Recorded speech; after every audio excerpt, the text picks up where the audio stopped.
വിഭവങ്ങൾ എത്തിത്തുടങ്ങിയതോടെ മലയാളികൾ വിഷു ആഘോഷ തിരക്കിലേക്ക് നീങ്ങി. വിഷുദിനം ഗൾഫ് രാജ്യങ്ങളിൽ പ്രവൃത്തി ദിനമായത് ആഘോഷ പൊലിമ കുറയ്ക്കും.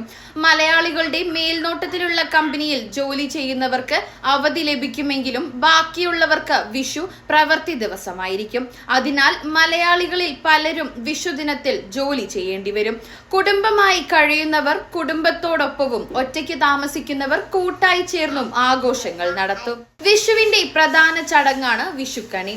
കണിവെള്ളരിയും കണിക്കൊന്നയും കണിമാങ്ങയും അടക്കം നിരവധി കണി വിഭവങ്ങൾ ഒരുക്കാനുള്ള ഒരുക്കത്തിലാണ് മലയാളികൾ. ഹൈപ്പർ മാർക്കറ്റുകളിലും വ്യാപാര സ്ഥാപനങ്ങളിലും വിഷുക്കണി വിഭവങ്ങൾ എത്തിക്കഴിഞ്ഞു. ഇതിനാൽ വാരാന്ത്യ അവധി ദിവസങ്ങളിൽ വ്യാപാര സ്ഥാപനങ്ങളിൽ വൻ തിരക്കാണ് അനുഭവപ്പെട്ടത്.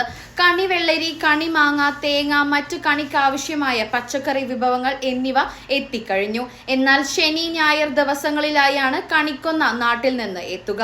ഒമാൻ, ബഹ്റൈൻ ഉൾപ്പെടെയുള്ള രാജ്യങ്ങളുടെ വിവിധ ഭാഗങ്ങളിൽ 100 കണക്കിന് കണിക്കൊന്ന മരങ്ങളുണ്ട്. വിഷു ആഘോഷത്തിന്റെ ഭാഗമായി പ്രധാന ഹൈപ്പർ മാർക്കറ്റുകളിലെല്ലാം വിഷു കിറ്റുകളും ലഭ്യമാണ്.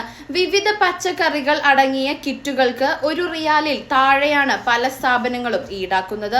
ഇത്തരം കിറ്റുകൾ ഏതാണ്ട് എല്ലാ മലയാളികളും വാങ്ങിക്കൂട്ടുന്നുണ്ട്. സാമ്പാർ വിഭവങ്ങളാണ് കാര്യമായി കിറ്റിലുണ്ടാവുക. വിഷു കോടികളും വിഷുവിലെ വസ്ത്രങ്ങളും വിപണിയിലെത്തിയിട്ടുണ്ട്. വിഷുവിനോടനുബന്ധിച്ച് ഹൈപ്പർ മാർക്കറ്റുകളും ഹോട്ടലുകളും വിഷു സദ്യയും ഒരുക്കുന്നുണ്ട്. ഹോട്ടലുകളിൽ നിരവധി വിഭവങ്ങളുമായുള്ള വിഷു സദ്യയ്ക്ക് ഓർഡറുകൾ സ്വീകരിച്ചു തുടങ്ങി.